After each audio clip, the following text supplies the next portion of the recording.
Donc j'ai intégré Ooredoo ex-tunisienne en septembre 2013. Donc ça fait quand même presque 6 ou 7 mois. Et avec l'objectif premier, c'est mettre en place une entité business dédiée qui traite toute la chaîne de valeur pour le marché entreprise et professionnel. Donc les grands comptes, les PME et les professionnels. Donc il y a eu la création de l'entité Ooredoo Business avec comme objectif qui m'importe le comme c'est de proposer des offres spécifiques et dédiées pour le marché entreprise. Donc il y a une équipe marketing qui travaille sur ça avec des offres pour les grands comptes, des offres pour les PME et des offres pour les professionnels. Nous avons ici également aussi deux équipes de vente, une équipe dédiée pour les grands comptes et une équipe pour le segment PME et professionnel. Et nous avons aussi depuis quelques semaines une équipe dédiée support aux opérations qui intègre la partie service client, l'avant-vente et l'après-vente technique. L'ambition de Ooredoo depuis l'acquisition de la licence fixe en 2012 et l'achat de la licence 3G et l'achat du fournisseur de services internet Tunet et d'être pour le marché entreprise d'être l'opérateur de référence, donc l'opérateur numéro 1 de référence sur le segment business.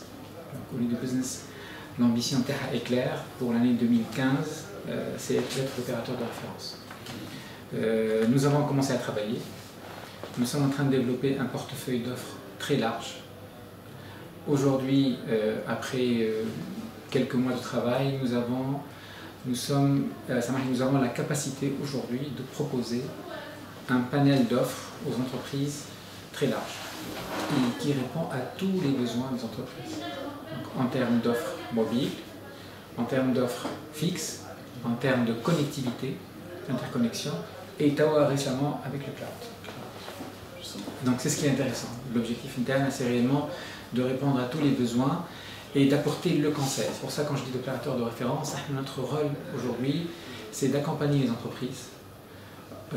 Notre approche, ce n'est pas client-vendeur, mais plutôt partenaire des clients et des entreprises. Donc réellement, réfléchir avec les clients pour voir quelles sont leurs préoccupations, parce que ça diffère d'un métier à un autre et d'un secteur à un autre, et quels sont les moyens qu'on peut nous mettre en place et en avant pour justement aider ces entreprises à avancer et à optimiser les coûts dans un environnement de plus en plus concurrentiel pour le marché entreprise et dans un climat très difficile. Tout le Sénégal est par une période compliquée, donc l'optimisation des coûts et les moyens pour répondre à la demande des clients est, je pense aujourd'hui, un objectif premier des entreprises. Et notre rôle ici, c'est justement de apporter les solutions adéquates. Donc, nous avons aujourd'hui, de très belles offres mobiles. Nous construisons de très belles offres fixes et de connectivité. Il faut savoir que Tunisienne en 2002, avec sa création, elle avait comme objectif premier de démocratiser le mobile.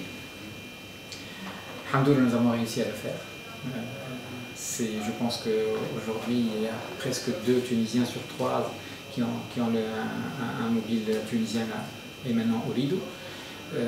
Notre objectif, c'est de faire exactement la même chose pour le fixe, démocratiser le fixe et démocratiser le très haut débit. Et en l'occurrence, quand on parle de démocratiser le très haut débit, nous avons été les premiers, malgré le fait qu'on soit les 3e à avoir la licence fixe, nous avons été les premiers à proposer le FTTX de manière intense. Aujourd'hui, nous avons 3 plus 2 zones en FTTX. Quand on dit FTTX, c'est Fiber to the Building et Fiber to the Home. Donc nous avons une première zone qui est le centre urbain nord, qui est complètement câblé en fibre optique. L'infrastructure, c'est Ooredoo? C'est l'infrastructure 100% Ooredoo. Et chaque immeuble qui est connecté, il faut cette plaquette-là devant à l'entrée de l'immeuble pour que les clients puissent savoir que c'est un bâtiment qui est fibré, et par la suite ils peuvent se connecter pour avoir le très très haut débit. Le centre urbain nord, El Nasser, Hay Nasser, le lac, Sfax, Poudrière plus la route de Gabès. Et maintenant, nous sommes en train de fibrer, finaliser la connexion du site de Montplaisir, la zone de Montplaisir. Donc c'est vraiment de la fibre à portée de main et à l'entrée des bâtiments et des immeubles, des entreprises et même du résidentiel aussi. Donc quand on parle de démocratiser, c'est ça, c'est des choses factuelles. Aujourd'hui, la fibre mawjouda partout, quasiment partout. Vulgarisé et familiarisé. Très vulgarisé, voilà, effectivement. À des tarifs très intéressants. Notre ambition aussi, c'est vulgariser le cloud. Ça fait plusieurs années qu'on parle du cloud. Comme vous le savez, presque 25 ans de carrière, 25 ans de métier. Ça ne me rajeunit pas ça, mais donc je suis passé par Nortel en tant qu'opérateur télécom, fournisseur à des opérateurs internationaux. Après IBM, leader mondial en IT. Par la suite, Tunisie Télécom et maintenant Ooredoo. J'ai compris que le métier de IT et télécom, il n'y a quasiment pas de frontières. Et de plus en plus de synergies existent aujourd'hui pour optimiser et les coûts et travailler sur des nouveaux services. Donc le cloud, bon, si je peux me permettre, c'est mon bébé, ça fait plusieurs années que j'en parle. Donc c'était principalement au début une vulgarisation, parce que c'était nouveau sur le marché. J'avais commencé à travailler sur le cloud quand j'étais chez IBM. Et dans le temps, on avait même proposé à IBM de proposer des services cloud pour les entreprises européennes en Tunisie. Et pour ne rien vous cacher, une des recommandations qu'on avait identifiées, c'était le cloud, dans le temps, ne pouvait pas réussir sans l'apport et le soutien d'un opérateur global. Et c'est comme ça que c'est venu le déclic. Je me suis dit, pour réussir le cloud, il faut réussir à créer un écosystème où il y a un opérateur global de référence, un leader mondial dans le secteur IT et des intégrateurs. C'est exactement les trois intervenants nécessaires pour réussir cet écosystème. Ce qu'on a fait, l'annonce qu'on a faite récemment avec le lancement du cloud chez Ooredoo avec HP est parfaitement dans cette même lignée-là. Donc, nous avons signé avec HP pour proposer justement des solutions VM en IaaS. Nous sommes les premiers à proposer ce genre de solution en Tunisie.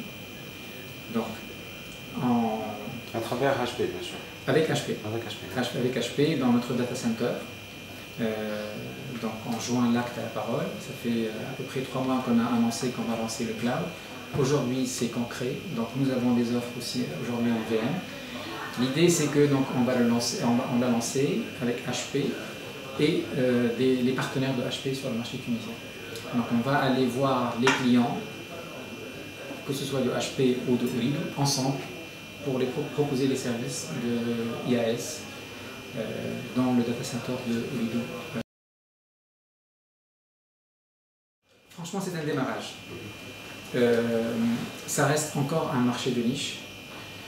Je pense qu'il y a eu plusieurs études qui ont circulé sur les 2-3 dernières années. On s'attend à une croissance très forte sur les 3 prochaines années. Donc ça deviendra, on va dire, intéressant à partir de l'année prochaine. Aujourd'hui, c'est encore embryonnaire. On commence à susciter l'intérêt des clients. Nous avons actuellement 2 offres dans notre catalogue d'offres.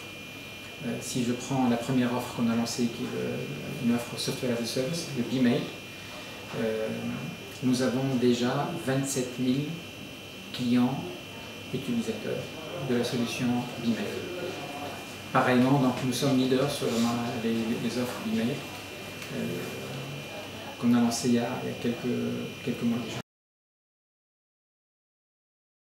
Alors c'est ce qui est encore intéressant parce que avec les différentes topologies d'offres qu'on propose, on adresse les différentes catégories d'entreprises. Avec les solutions VM, on peut répondre à un besoin d'une petite structure professionnelle. Ça peut commencer tout simplement par exemple, vous, un site web électronique. Ça peut être un premier besoin. Tout dépend de l'offre. Voilà. Et nous avons également aussi des offres pour les très grands comptes.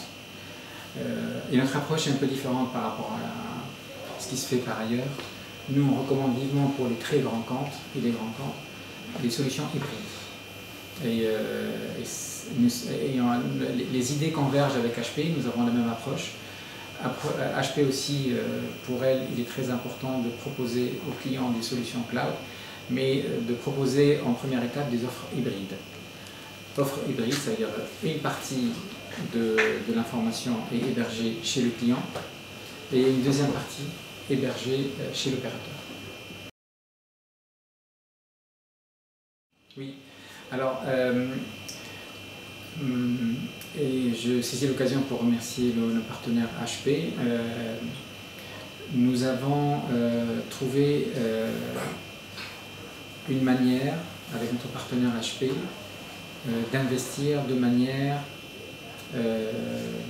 scalable, on dit en anglais, de manière progressive, en fonction de l'évolution du marché.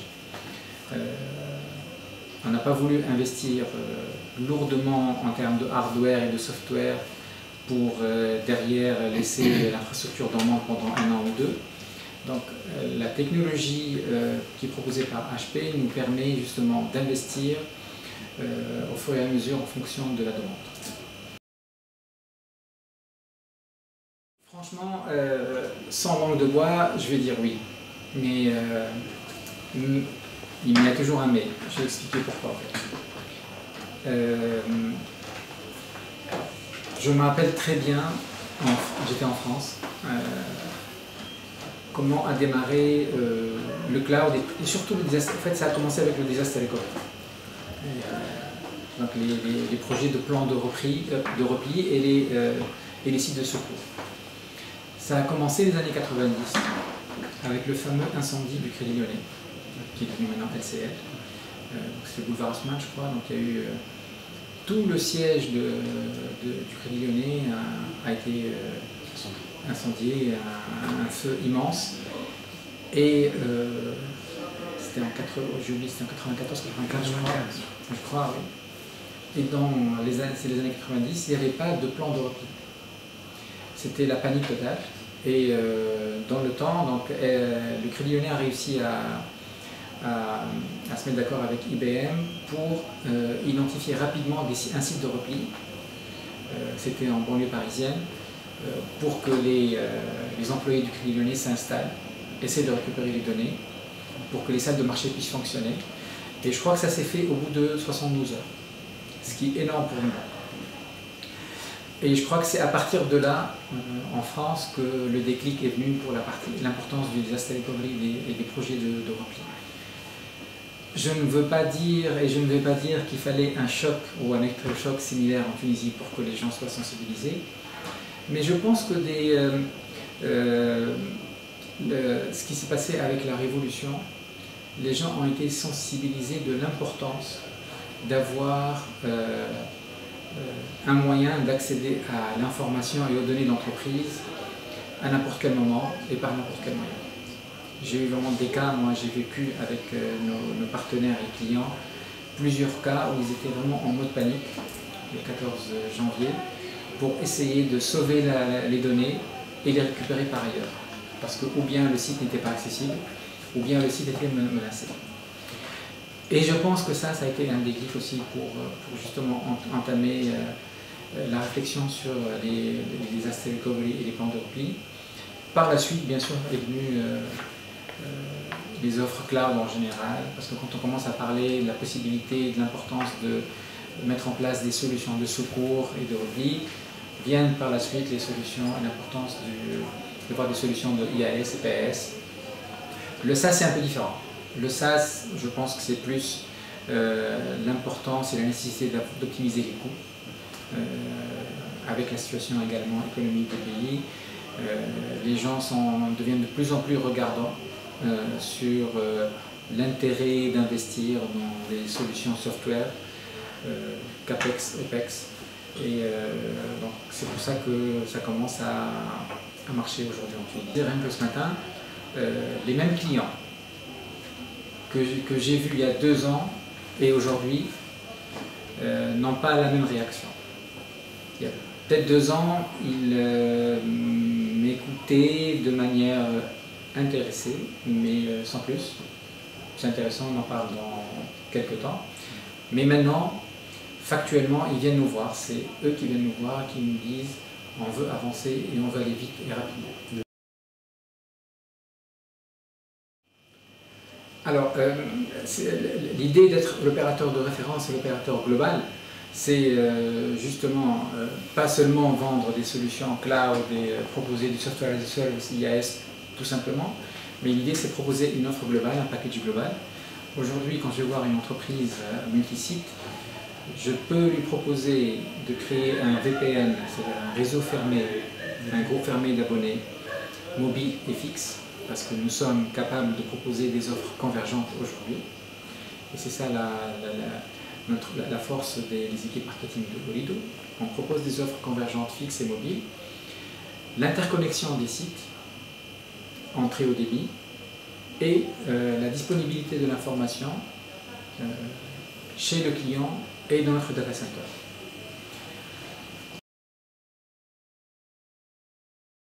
Franchement, je ne vais pas vanter les compétences des équipes HP, mais HP aujourd'hui est leader mondial dans le monde du cloud. Et cette approche justement de solutions hybrides nous a intéressés. Et comme j'ai dit au début, la possibilité d'investir de manière progressive répondait parfaitement à nos recommandations du groupe pour pouvoir avancer rapidement. Pour moi, c'est le très haut débit partout et la convergence fixe mobile pour tous les clients. Le client de Olido. Client Olido, bien sûr.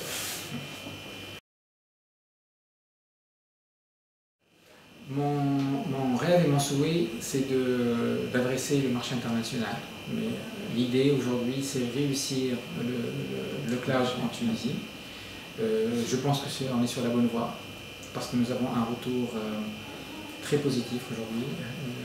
Nous avons beaucoup de demandes. J'espère qu'on sera capable de répondre à cette demande et suffire à adresser le marché cloud en général en Tunisie. Notre ambition derrière, et c'est là aussi l'intérêt d'appartenir à un groupe, c'est pouvoir proposer des offres, des solutions cloud au niveau du groupe. Il faut savoir que maintenant Olido, c'est 100 millions d'abonnés sur une quinzaine de pays.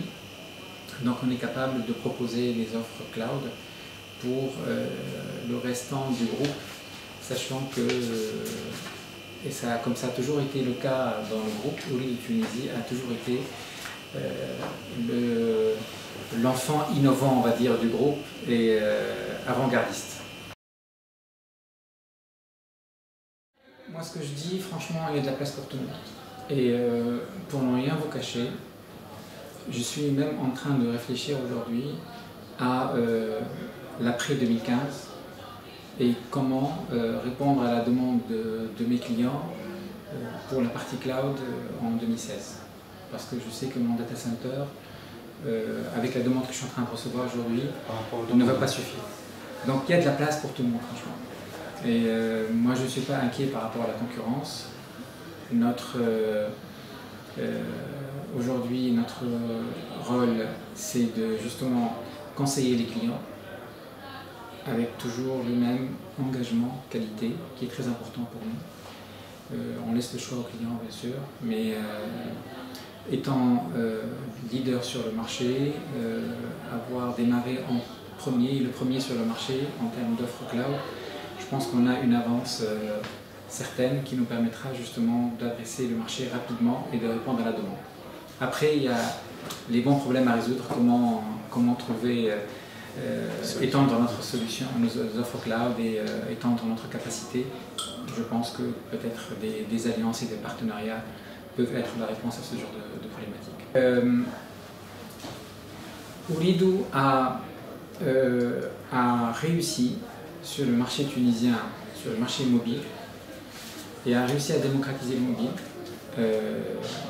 mais je peux le dire aujourd'hui, avec un focus premier grand public. Quand on parle de démocratisation, c'est réellement adresser et mettre à disposition à quasiment toute personne qui souhaiterait avoir un téléphone portable, la téléphonie mobile. Je pense que la première mission a été réussie. Nous avons entamé depuis quelques mois aujourd'hui une réflexion qu'on a mis en place. Donc c'est justement changer d'approche pour l'activité business et mettre en avant cette entité Ooredoo Business pour pouvoir justement faire de même que ce qu'on a fait pour le grand public en téléphonie mobile. Nous l'avons réussi également sur la partie professionnelle, entreprise. On voudrait faire exactement la même chose sur la partie connectivité et fixe.